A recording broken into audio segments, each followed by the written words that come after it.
आज की इस क्लास में हम आपको एक समान वैद्युत क्षेत्र में वैद्युत द्विध्रुव को घुमाने में किया गया कार्य कैसे निकालते हैं, इस विषय में कंप्लीट जानकारी देंगे। तो सबसे पहले हम क्या करेंगे, एक समान वैद्युत क्षेत्र बनाएंगे। तो एक समान वैद्युत क्षेत्र में वैद्युत बल रेखाओं के बीच की जो दूरी होती है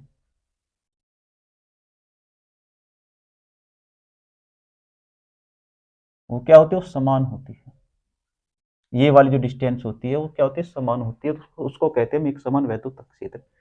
हम इसको ई नाम दे देते हैं, एक समान वैद्युत क्षेत्र ई। अब क्या काम करते हैं, एक वैद्युत द्विध्रुव मान लेते हैं, एक वैद्युत द्विध्रुव जो कि हम उसको ए बी नाम देते हैं, ए बी, जो कि माइनस क्यू प्लस क्यू और माइनस क्यू आवेशों से मिलकर बना है। क्लियर हुआ। और ये जो वैद्युत द्विध्रुव ए बी है, इस वैद्युत क्षेत्र के क्या रखा हुआ है, समांतर या अनुदिश रखा हुआ है। अब क्या काम करेंगे, इस वैद्युत द्विध्रुव ए बी को वैद्युत क्षेत्र से के जो है वैद्युत क्षेत्र से थीटा कोण पर घुमा देते हैं। ऐसे थीटा कोण पर घुमा देते हैं। अब इस वैद्युत द्विध्रुव ए बी की जो पोजीशन होगी वो ए बी से बदलकर क्या हो जाएगी, हम मान लेते हैं ए डैश और बी डैश हो जाती है। क्लियर हुआ। चलिए, क्योंकि वैद्युत द्विध्रुव के बीच की दूरी हम क्या लेते हैं, 12 लेते हैं, तो दूरी कितनी हो जाएगी, ये आपकी दूरी एल हो जाएगी और ये भी कितनी हो जाएगी, एल हो जाएगी। अब मैं यहां पर क्या डाल देता हूं, एक लंब डाल देता हूं और मैं इसको नाम दे देता हूं सी। ऐसे एक लंब यहां पर डाल देते हैं हम, उसको नाम देता हूं मैं सी डैश। इतनी बात क्लियर है। ये वैद्युत द्विध्रुव का क्या मध्य बिंदु है और मैं मान लेता हूँ ये जो डिस्टेंस है कितनी है, ये डिस्टेंस आपकी एक्स है। आपकी जो डिस्टेंस है क्या हो गई, आपकी एक्स हो गई। इतनी बात क्लियर है। मैं दोबारा रिपीट करता हूँ। सर्वप्रथम हम एक समान वैद्युत क्षेत्र ई बनाते हैं। क्लियर। इसमें हम एक वैद्युत द्विध्रुव ए और बी, ए बी जो कि माइनस क्यू और प्लस क्यू आवेशों से मिलकर बना है, इस वैद्युत द्विध्रुव को इस वैद्युत क्षेत्र के समांतर या अनुदिश रखते हैं।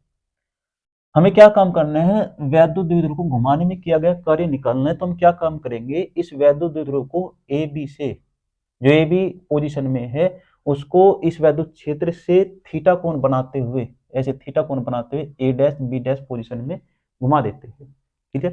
तो ये जो घुमाने में जो थीटा कोण हमने घुमाया है, इसे घुमाने में जो कार्य हुआ वो कार्य हमें निकालना है। तो हमने क्या काम किया, क्योंकि वैद्युत द्विध्रुव के बीच की अल्पतम दूरी हम 12 लेते हैं, तो इसका मध्य बिंदु अगर ये है तो ये दूरी एल हो जाएगी और ये भी कितनी हो जाएगी, ये एल हो जाएगी। इतनी बात क्लियर हुई। चलिए, अब ये देखिए, जैसे मैं प्लस क्यू सिरे को वैद्युत द्विध्रुव के जो ए बी था उसके प्लस क्यू सिरे को घुमाएंगे हम प्लस क्यू आवेश सिरे को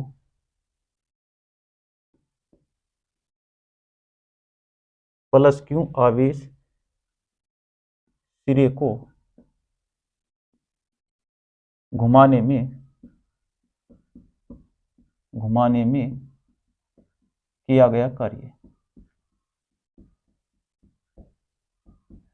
क्योंकि तुमने कार्य का सूत्र पढ़ा हुआ है, मैं इस कार्य को W1 मान लेता हूं। मैंने पहले ये सिरा घुमाया यहां से यहां तक का जो, तो किया गया कार्य W1 बराबर क्या हो जाएगा, बल गुणा, कार्य आपने पढ़ा हुआ है बल गुणा विस्थापन। तो W1 बराबर आपको हो गया बल, जैसी एक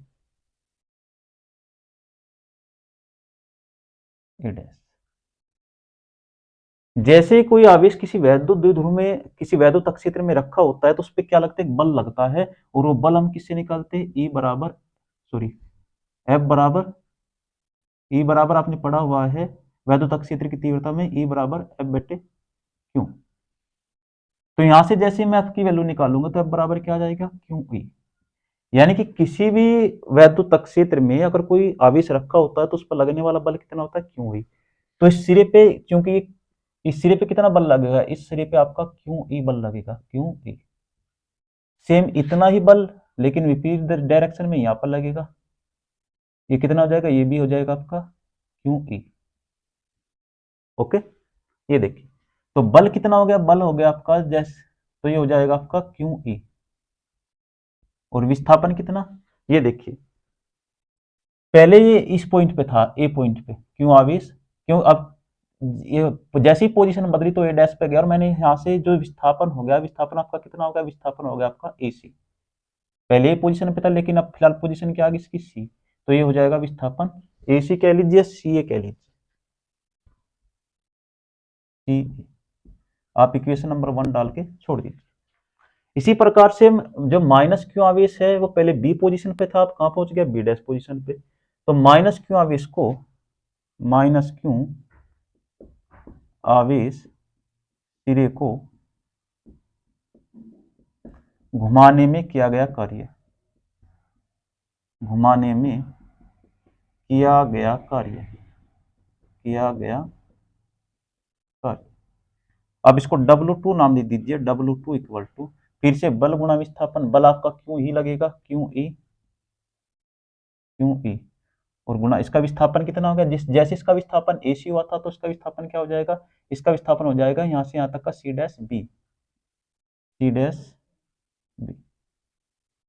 क्लियर, चलिए इक्वेशन नंबर आपकी 2। अब हमें क्या काम करना है, इस वैद्युत द्विध्रुव को घुमाने में किया गया कुल कार्य निकालना है। तो कुल कार्य क्या हो जाएगा, यहां से यहाँ, ये कार्य जो आपको मिला ए पोजीशन से ए डैश पर जाने में और बी से बी डैश पोजीशन में जाने में जो कार्य किया, दोनों को हम निकाल के जोड़ देंगे। तो यहां लिखेंगे वैद्युत द्विध्रुव को, वैद्युत द्विध्रुव को घुमाने में किया गया कुल कार्य, किया गया कुल कार्य। तो कुल कार्य के लिए हम दोनों क्या करेंगे, जोड़ देंगे। तो W बराबर W1 और प्लस W2, दोनों की वैल्यू रख दीजिए। तो W बराबर क्या मिल गया आपको, W1 कितना है QE और इंटू कितना C, क्लियर, प्लस W2 आपका QE और into C dash,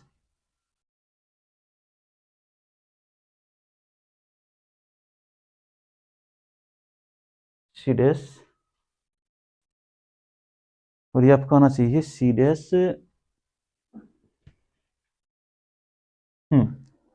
C dash B, C dash B, ये C डैश हो गया आपका और ये B। ये तो विस्थापन होगा ना, पहले इस पोजीशन में था अब इस पोजीशन में पहुंच गया, तो C डैश B। क्लियर, चलिए यहां से W आपको W क्या के क्यू ई कॉमन लीजिए, तो क्यू ई और आपका बच्चा सी ए और प्लस कितना C डैश B। अब ये देखिए, क्योंकि जितना विस्थापन सी ए होगा, ये सी ए उतना ही विस्थापन कितना हुआ होगा, C डैश B हुआ होगा। ये विस्थापन सी ए और ये जो विस्थापन आपका हुआ C डैश B, ये दोनों के दोनों क्या होंगे, इक्वल होंगे ना, बराबर होंगे। तो यहाँ लिखेंगे क्योंकि सी ए बराबर है आपका कितना, C डैश B के, तो मैं C डैश B के स्थान पे क्या रख दूं, सी ए रख दूं। अतः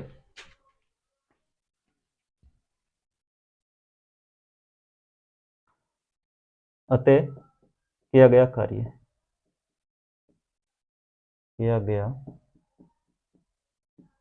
कार्य, तो W बराबर कितना आ जाएगा, क्यू ई को आप क्यू ई रखिए, क्यू ई, और सी ए को सेम रखिए, सी ए प्लस C डैश B की वैल्यू क्या रख दीजिए, C डैश B की वैल्यू पे आप सी ए रख दीजिए, तो सी ए। क्लियर, तो कितना हो गया, सी ए 2 तो W इक्वल टू आपको मिल जाएगा क्यू ई इंटू 2 अब समीकरण नंबर आप इसको 3 डाल दीजिए। अब ध्यान से ये देखिए, सी ए की वैल्यू कैसे निकालेंगे आप, ये आपको सी ए निकालना है, क्योंकि यहां से यहां तक की डिस्टेंस कितनी थी, ये ए बी क्या था आपका, ए बी एक वैद्युत द्विध्रुव था, और वैद्युत द्विध्रुव के बीच की हम दूरी क्या लेते हैं, 12 लेते हैं। तो यहाँ से यहाँ तक की दूरी एल हुई होगी, और यहाँ से यहाँ तक की दूरी कितनी होगी, ये वाली दूरी, ये वाली आपकी दूरी एल हुई होगी ना, एल। तो मुझे सी चाहिए, तो सी कैसे मिलेगा आपको, अगर मैं क्या काम करूं, इस एल में से जो मैंने एक्स मानी हुई है, यहाँ से यहाँ तक की जो डिस्टेंस एक्स मानी हुई है, अगर मैं वो माइनस कर दूं तो आपको क्या मिल जाएगा, आपको सी नहीं मिल जाएगा। ध्यान से देखिए, यहाँ से यहाँ तक की दूरी आपकी एल होती है वैद्युत द्विध्रुव में, तो अगर मैं इस एल दूरी में से ये दूरी माइनस कर दूं तो आपको क्या मिलेगा, सी नहीं मिल जाएगा। तो मैं क्या लिख सकता हूँ, सी ए को जब हम निकालेंगे,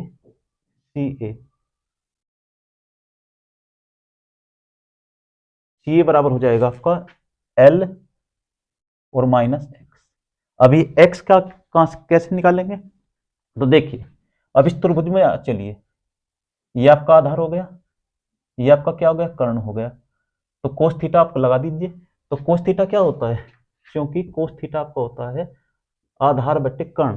तो आधार कितना आपका, आधार आपका एक्स हो गया, एक्स, और कर्ण कितना हो गया आपका एल। तो एक्स अपॉन एल। ध्यान से एक बार मैं दोबारा रिपीट करता हूं, ये देखिए, मुझे ये एक्स निकालनी है, ये वाली एक्स, तो ये आपका आधार हो गया, ये आपका कर्ण हो गया। तो कोस थीटा आप जैसे लगाएंगे आधार बटे कर्ण, तो आधार कितना आपका एक्स है और कर्ण कितना आपका एल। तो एक्स बटे एल, जैसे यहाँ से एक्स की वैल्यू निकालेंगे तो एक्स क्या आ जाएगा, एक्स इक्वल टू आ जाएगा, इसके यहाँ पर मल्टीप्लाई कर दीजिए एल कोस थीटा। तो एक्स की वैल्यू आप यहाँ रख दीजिए, तो सी ए इक्वल टू आपको मिलेगा एल माइनस एक्स के स्थान पे क्या रख दीजिए, एल कोस थीटा। तो यहाँ सी ए इक्वल टू आपको मिल गया, एल कॉमन ले लीजिए, तो 1 माइनस कोस थीटा। इतनी बात क्लियर, कोई डाउट। चलिए, अभी ये जो आपने सी ए की वैल्यू निकाली है, सी ए की वैल्यू आप समीकरण 3 में रख दीजिए। तो समीकरण 3 से, समीकरण 3 से तो आपको जो के डब्ल्यू बराबर मिलेगा, ये आप दो इसके साथ में ले लीजिए, 2 QE, और आपको क्या मिल गया, एल 1 माइनस कोस थीटा।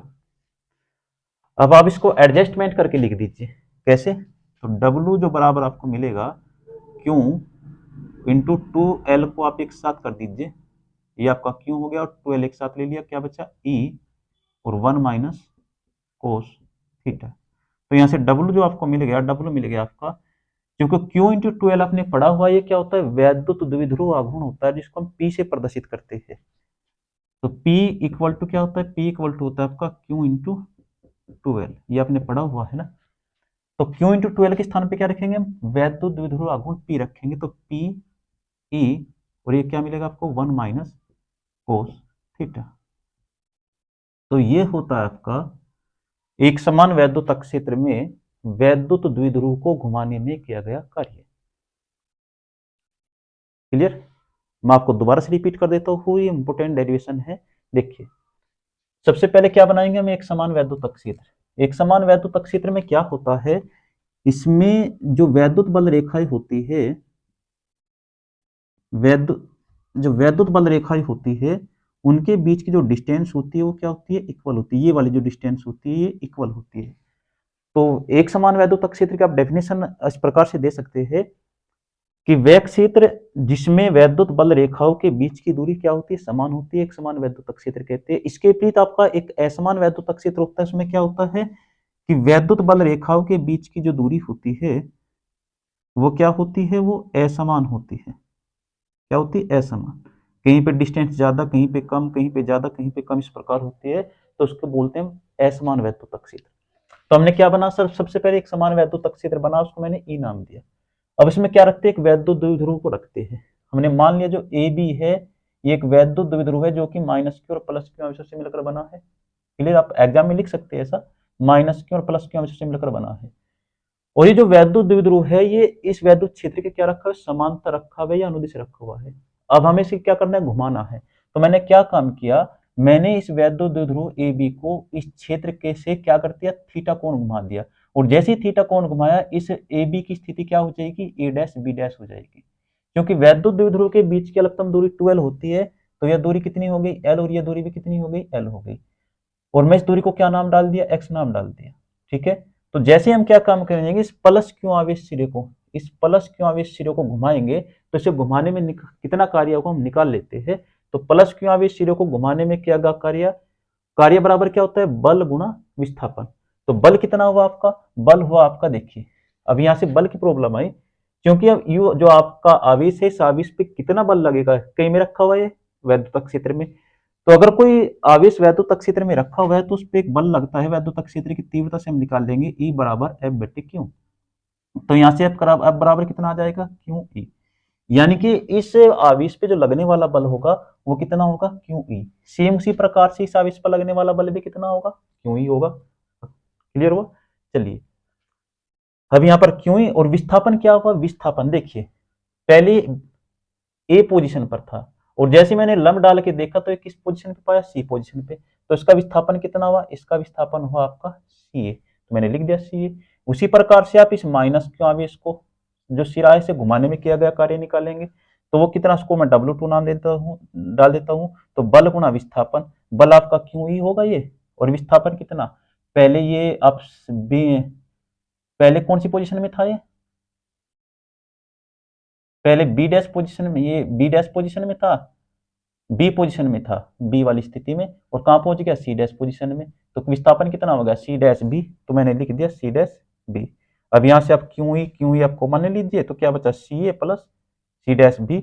अब सी जितना विस्थापन ये हुआ होगा, ये वाला विस्थापन, तो उतने विस्थापन ये होगा, तो मैं सी ए के सी डैश बी के स्थान पे क्या रख सकता हूँ, सी ए। तो मैंने लिख दिया सी ए के स्थान पे C dash B, C dash B के स्थान पे आप सी ए रख दीजिए। क्लियर। चलिए अब यहां पर देखिए, तो W बराबर क्यू ई, सी ए को आपने सेम रखा, सी डैश बी के स्थान पे क्या रखा आपने, सी ए। तो सी ए तो आपका हो गया 2 CA।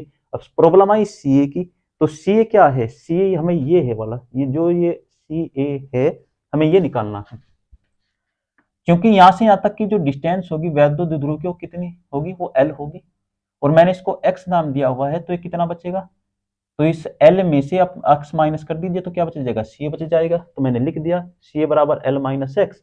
तो x की वैल्यू कैसे निकालेंगे, क्योंकि ये आधार है आपका, आधार x है और कर्ण कितना है आपका L है। तो मैंने क्या कोई लगा, x कोस थीटा बराबर क्या होता है, कोस थीटा बराबर x अपॉन L। तो यहाँ से x की वैल्यू निकल के आ गई, L इक्वल x बराबर क्या हो जाएगा, L कोस थीटा। तो वो यहाँ पर रख दीजिए L कोस थीटा, यहाँ से L कॉमन ले लीजिए, तो 1 माइनस कोस थीटा। ये सी ए की वैल्यू आप इसमें रख दीजिए समीकरण 3 में। तो समीकरण 3 में जैसे ही रखेंगे आपको ये मिल जाएगा। क्लियर। यहाँ से Q इंटू 12 को आप अलग कर दीजिए और जो बचा आपको अलग कर दीजिए। तो Q इंटू 12 को हम क्या बोलते हैं, वैद्युत द्विध्रुव आघूर्ण बोलते हैं, जिसको हम P से प्रदर्शित करते हैं। तो आपको हो जाएगा W बराबर PE1 माइनस कोस थीटा। यही आपका होता है वैद्युत द्विध्रुव को घुमाने में किया गया कार्य।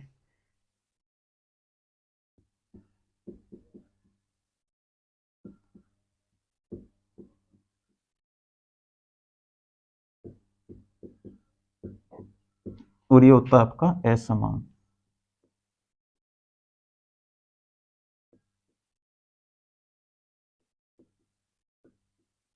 क्लियर हुआ। तो इस प्रकार से आपके जो डेरिवेशन है कंप्लीट हो जाता है। इसमें अगर आपको कोई बात समझ में नहीं आई है तो आप इस वीडियो के नीचे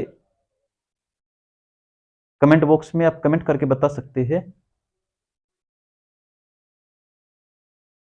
आप इस वीडियो को ज़्यादा से ज़्यादा लाइक कीजिए, शेयर कीजिए और हमारे चैनल अरविंद सर 55 को सब्सक्राइब कीजिए। वीडियो देखने के लिए धन्यवाद।